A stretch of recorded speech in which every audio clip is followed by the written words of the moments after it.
चुनाव में 2 उम्मीदवार थे। इसमें मतदाता सूची में से 10% मतदाताओं ने अपने मताधिकार प्रयोग नहीं किया तथा कुल डाले गए मतों के 10% मत अवैध घोषित कर दिए गए। सफल उम्मीदवार कुल वैध मतों के 54% मत प्राप्त करके 1620 मतों से जीत गया। मतदाता सूची में कुल कितने मतदाता थे? मान लेते 100 यूनिट मत थे, इसमें से 10% मतदाताओं ने अपना मताधिकार का प्रयोग नहीं किया, मतलब कितने बचे? 90 बचे। तथा कुल डाले गए मतों के 10% मत अवैध घोषित कर दिए। 90 का 10% कितना होता है? 90 का 10% 9 होता है। इसमें से 9 माइनस कर दिए तो कितने बचे? 81 बचे।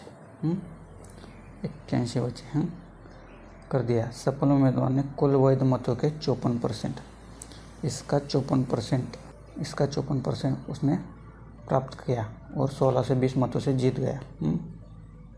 अगर हम वैध मत 100 मान ले तो इसमें से सफल उम्मीदवार ने कितने मत प्राप्त किए? 54% प्राप्त किए। तो हारने वाला कितने मिल गए? 46।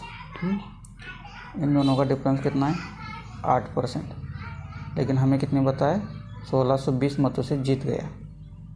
1620 मतों से। अब ये किसका है? वैध मतों का है। अब 81 का 8% इक्वल है 1620 के। तो क्या आ जाएगा? 4 से गया 2 बार और 4 से गया 4 बार, 4 पंचे 20, 9 से गया 81, 9 चौक 36, 9 45, 9 45, इधर आ जाएगा 100 और ऊपर 2, ये 2 इधर जाएगा, 100 उधर गया और ये 2 इधर आ गया। हमें 1 यूनिट की वैल्यू मिल जाएगी 250। हमें 100 यूनिट की बतानी है, कुल कितने मतदाता थे, हमें 100 यूनिट की बतानी है। तो इस 100 यूनिट की वैल्यू आ जाएगी, 2 जीरो लगा दो, 2500। 100 यूनिट की वैल्यू आ जाएगी 2500। 111 नंबर का सवाल क्या है? यदि ए की आय 5% इक्वल है बी की आय का 15% तथा बी की आय 10% इक्वल है सी की आय का 20% तथा सी की आय ₹2000 हो, तो ए बी सी की कुल आय क्या होगी? तो हम क्या करेंगे? रेशियो से निकालेंगे। ए की आय का 5% इक्वल है बी की आय का 15%। तो यहाँ से आ जाएगी 5 एकम 5, 5 त्रिक 15, परसेंट से परसेंट कट गया। A into 1 is equal to B into 3, मतलब ए और बी का रेशियो क्या आ जाएगा? ए और बी का रेशियो क्या आ जाएगा? ए का 3 गुना और ए रेशियो ए आ जाएगा। इसी तरह बी का 10% इक्वल है सी का 20% से, परसेंट से परसेंट कट गया, 10 एकम 10, 20। इसका अनुपात क्या आ जाएगा? रेशियो क्या आ जाएगा? बी 2 और सी 1। तीनों को बराबर रखते हैं तो क्या आ जाएगा? A B C, A B क्या है? 3 और 1 है, और बी सी क्या है? 2 और 1। बी सी क्या है? 2 और 1। इधर समान करने के लिए गुना 2 करेंगे तो इधर भी गुना 2 करेंगे, ये आ जाएगा 6, ये आ जाएगा 2 और ये आ जाएगा 1। 1 की वैल्यू हमें दिए, सी की वैल्यू हमें क्या दिए? 2000 रुपीज़। 2000 रुपये हमें निकालने है किसकी? कुल आयु निकालने, यानी कि 6 और 2 8 और 1 9, 9 की वैल्यू हमें निकालनी। तो 9 की वैल्यू क्या आ जाएगी? 9 दूनी 18, मतलब क्या हो गया? कुल आय क्या होगी? 18,000 रुपीज़। ये हमारा आंसर आ जाएगा, 18,000 रुपीज़।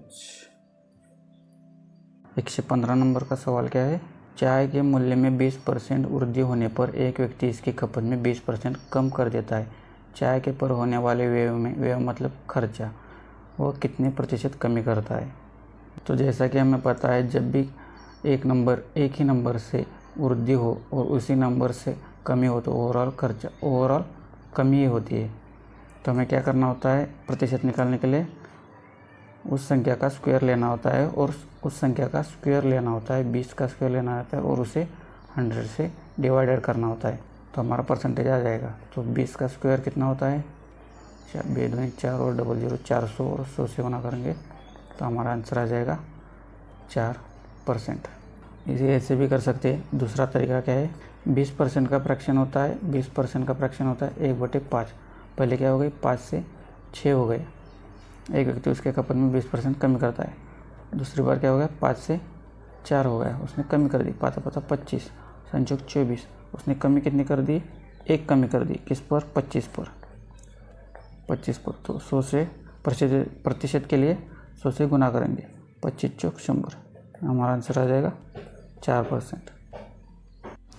123 नंबर का क्वेश्चन का है, एक कंस्तर में रखे घी में 60% शुद्ध घी तथा 40% वनस्पति घी है। यदि इसमें 10 kg शुद्ध घी डाल दे तो पूरे मिश्रण में 20% वनस्पति घी हो जाता है। घी की आरंभिक मात्रा कितनी थी? तो हमें इस पूरे क्वेश्चन में हमें क्या देखना है, कांस्टेंट है, वनस्पति घी कांस्टेंट है। 40% घी है, 60% घी है और 40% वनस्पति घी है। यदि इसमें 10 kg शुद्ध घी डाल दे तो पूरे मिश्रण में 20% वनस्पति घी होता है, 20% हो जाता है। तो ये सीधा सीधा क्या हो गया, 40 का आधा हो गया, 40 का आधा हो गया। तो प्रतिशत आधा हो गया, प्रतिशत आधा हो गया, आधा हो गया तो वज़न दोगुना हो जाएगा, वज़न दोगुना हो जाएगा, यानी कि 1 से 2 हो जाएगा, 2 हो जाएगा। 1 से 2 हो जाएगा वज़न, डिब्बे का वज़न 1 से 2 हो जाएगा। कितना बढ़ा, 1 बढ़ा, 1 kg बढ़ा, लेकिन इसकी मात्रा हमें क्या दिए, 1 kg की मात्रा में क्या दिए, हमने कितना डाला है, 10 kg डाला है, 10 kg दिए। तो शुरुआत में कितना था, 1 ही था, तो यहाँ से सीधे सीधे आंसर आ जाएगा 10 kg, हमारा आंसर आ जाएगा। देखो सबसे पहले वनस्पति घी की वैल्यू कितनी थी, 40% थी, तो 20% हो गई, यानी कि आधी हो गई। अगर प्रतिशत आधा हो गया है तो वज़न 2 गुना डबल हो जाएगा। यानी कि पहले वज़न अगर 1 था तो अब कितना हो जाएगा, 2 हो जाएगा। कब, 10 किलो शुद्ध घी डाल दिए तो कितना बढ़ गया है, 1 बढ़ गया है। लेकिन हमने क्या किया है, 10 kg शुद्ध घी डाला है, मतलब 1 की वैल्यू 10 kg है। और वही हमें पूछा है कि आरंभिक में मात्रा कितनी थी, आरंभिक में भी 1 ही थी, पहले भी 1 ही थी, तो हमारा आंसर आ जाएगा 10 kg। 124 नंबर का सवाल क्या है, दूध और पानी के मिश्रण में 5% पानी है, इस मिश्रण के 10 लीटर में शुद्ध दूध की कितनी मात्रा मिलाई जाए कि इसमें केवल 2% पानी हो। 5% पानी है, 5% से 10 लीटर शुद्ध दूध की कितनी मात्रा मिलाई जाए कि इसमें केवल 2% पानी हो। 5% से 2% हो गया है, कुछ एक्स मिलाने के बाद, कुछ एक्स मिलाने के बाद। तो यहाँ पर पानी जो है दोनों जगह लीटर में सेम क्वांटिटी में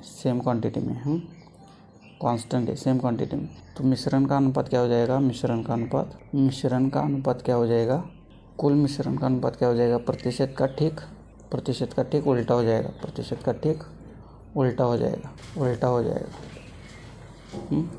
यानी कि पहले 2 था, अब 5 हो गया, पहले 2% था, अब 5% हो गया। 2% की वैल्यू कितनी है, इस मिश्रण के 10 लीटर, पहले 10 था, 10 लीटर थी, कितनी मात्रा मिलाई जाएगी, केवल 2% पानी।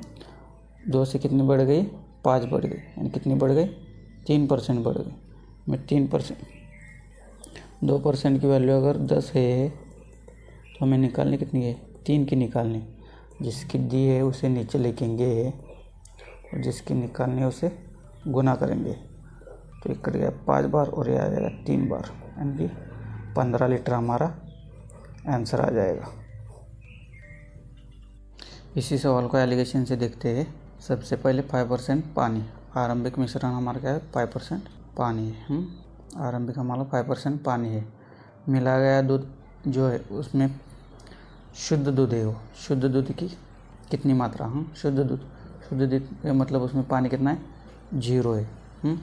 हमें पानी की वैल्यू कितनी चाहिए, 2% चाहिए, इधर आ गया, बीच में आ गया 2%, तो इससे 5 से 2 गया, कितना हो जाएगा, इधर आ जाएगा 3, 0 से 2 गया, 2 हो गया।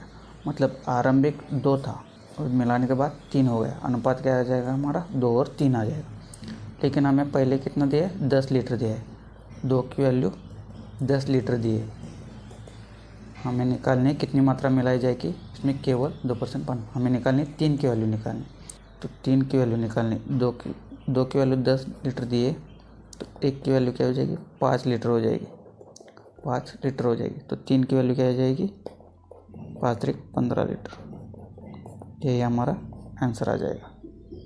125 नंबर का सवाल क्या है, पानी और अल्कोहल के 400 मिलीलीटर घोल में 15% अल्कोहल है, इसमें कितना शुद्ध अल्कोहल मिलाया जाए कि नए घोल में 32% अल्कोहल हो।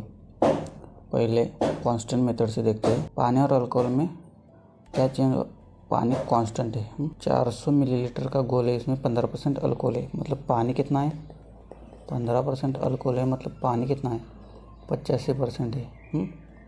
कितना शुद्ध अल्कोहल मिलाया जाए कि नए घोल में 32% अल्कोहल हो। और जो नया है उसमें पानी की मात्रा कितनी है 32% अल्कोहल है, तो पानी की मात्रा कितनी हो जाएगी 68% हो जाएगी। नया पानी मात्रा 68% हो जाएगी। तो देखो ये कट जाएगा, ये दोनों को काट दो, पहले इसका रेशियो ले लो। 17 से कट जाएगा, ये 4 बार हो गया, कट जाएगा 5 बार 17 से, तो रेशियो आ जाएगा 5 से 4। और हमें पता है कि रेशियो उल्टा हो जाता है। जब किसी चीज़ की मात्रा समान होती है तो कुल मिश्रण का अनुपात प्रतिशत का ठीक उल्टा हो जाता है।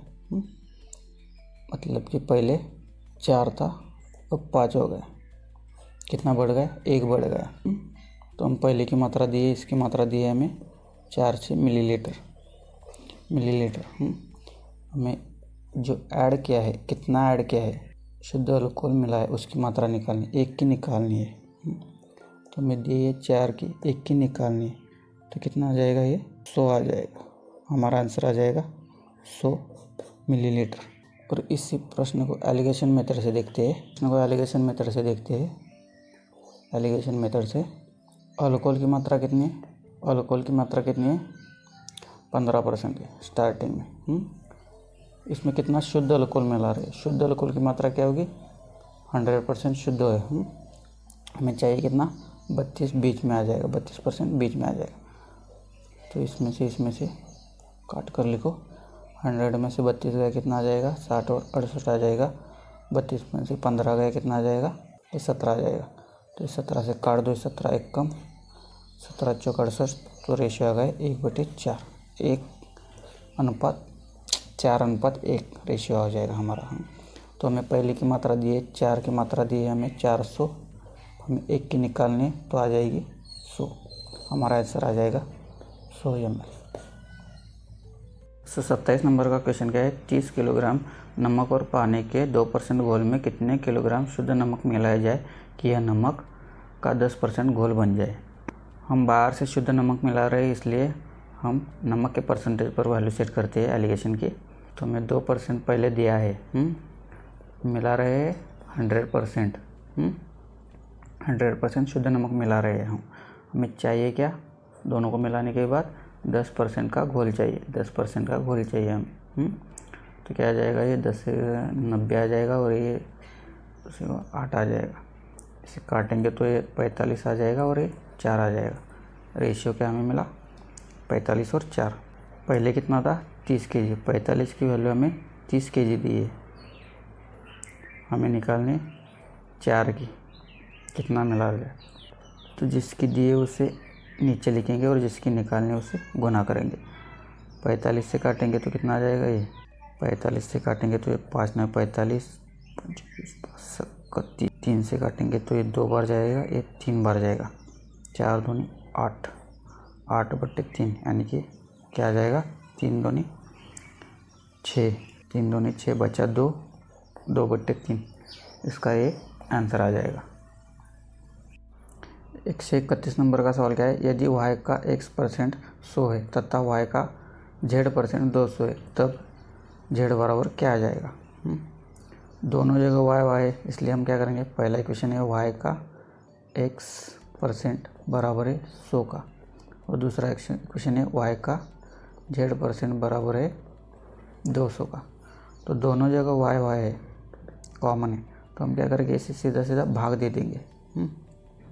तो y से y गया, परसेंटेज से परसेंटेज गया, और ये आ जाएगा आधा। तो इक्वेशन क्या बना हमारा, तो यहाँ से z क्या तिरछा गुना कर दे तो क्या आ जाएगा, z is equal to 2x, और ये हमारा फाइनल आंसर हो जाएगा। सवाल क्या है, दो संख्या a तथा b ऐसी है कि a के 5% तथा b के 4% का योग a के 6% तथा b के 8% के योग का 2/3 है। हमें बताना है a रेशियो b। a का 5% तथा b का 4% का योग बराबर है a के 6%, a का 6% तथा b का 8%, योग का 2/3, तो ये 3 इधर जाएगा, क्या हो जाएगा, 15, 3 5 15 प्लस 4 इधर कम 12 इक्वल हो जाएगा 7 दूनी 12 प्लस 8 दूनी 16। ए एक तरफ करते हैं, बी भी एक तरफ करते हैं, तो ए 15% माइनस ए 12% इधर आ जाएगा, बी 16% माइनस बी 12%, तो क्या आ जाएगा, ए 3% आ जाएगा, इधर से बी आ जाएगा 4%, ए अपॉन बी क्या आ जाएगा, उधर जाएगा इधर आ जाएगा, यानी कि हमारा ए रेशियो बी क्या हो जाएगा, 4:3, ये हमारा आंसर आ जाएगा। एक परीक्षा में 34% विद्यार्थी गणित में फेल हुए थे तथा 42% अंग्रेजी में। यदि 20% विद्यार्थी दोनों विषयों में फेल हुए हो तब दोनों विषयों में उत्तीर्ण होने वाले विद्यार्थियों का प्रतिशत कितना है। तो हमने सबसे पहले क्या किया, फेल परसेंटेज निकाला, a प्लस बी माइनस सी, यानी कि a 34 प्लस बी 42 माइनस सी 20, तो क्या आ जाएगा हमारा 76 माइनस 20, यानी कि 56% फेल की वैल्यू आ जाएगी। लेकिन हमें पूछिए उत्तीर्ण की, तो हमने क्या किया, जो फेल है वो 100 में से माइनस कर दिए, तो आ जाएगा पास का वैल्यू, तो हो जाएगा 44%। सवाल क्या है, एक परीक्षा में 65% विद्यार्थी नागरिक शास्त्र में उत्तीर्ण हुए, 60% इतिहास में तथा 40% दोनों में। यदि 90 विद्यार्थी दोनों विषय में अनुत्तीर्ण रहे हो तो इस परीक्षा में कितने विद्यार्थी बैठे थे। जब भी सवाल में ऐसा आ जाए जिसमें 2 विषय दिए हो और दोनों में पास या फेल का परसेंटेज दिया हो, तो हम परसेंटेज निकालने के लिए क्या करेंगे, पास हो या फिर फेल हो, इसका परसेंटेज निकालने के लिए क्या करेंगे, a प्लस बी माइनस सी करेंगे, यानी कि a यानी कि पहला सब्जेक्ट जो 65% है उसमें दूसरा सब्जेक्ट में पास हुए 60% है तथा दोनों में वो माइनस कर देंगे, तो क्या आ जाएगा 25% माइनस 40%, यानी कि आ जाएगा 85%। क्या इसका है, उत्तीर्ण, पास का है, पास परसेंटेज। हमने क्या बताया, अनुत्तीर्ण 85% पास हुए, तो अनुत्तीर्ण कितने, फेल कितने हुए होंगे, बचे कितने 15%, 100 में से माइनस कर दो 15%। लेकिन हमें 15% की इसकी वैल्यू क्या दी है, हमें 90 दी है क्वेश्चन में, और हमें पूछा है परीक्षा में कितने विद्यार्थी बैठे थे, 100% की पूछी है, 100% की निकालनी। तो क्या करेंगे, जिसका दिया है उसे नीचे लिखेंगे और जिसका निकालना है उससे गुना करेंगे। 5 से कटेगा 3 बार, 5 से कटेगा 20 बार, 3 से कटेगा 30 बार, 3 दूनी 6, यानी कि 600 कुल विद्यार्थी 600 विद्यार्थी बैठे थे।